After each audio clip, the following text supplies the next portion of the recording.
এখন কি করে বাড়ি আসবি বল? শহরে 72 ঘন্টা হরতাল চলছে। আমার মনে হয় অনেক কারণ আছে। কিন্তু কারণটা কি আমাকে তো খুঁজে বাইর করতে হবে। এইটাও সম্ভব। হ্যাঁ, এটাও সম্ভব।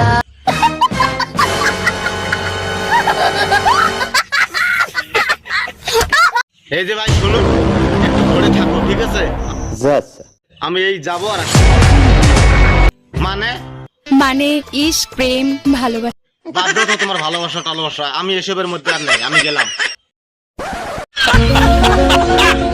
একটু হাসেন। Oh my God! Wow!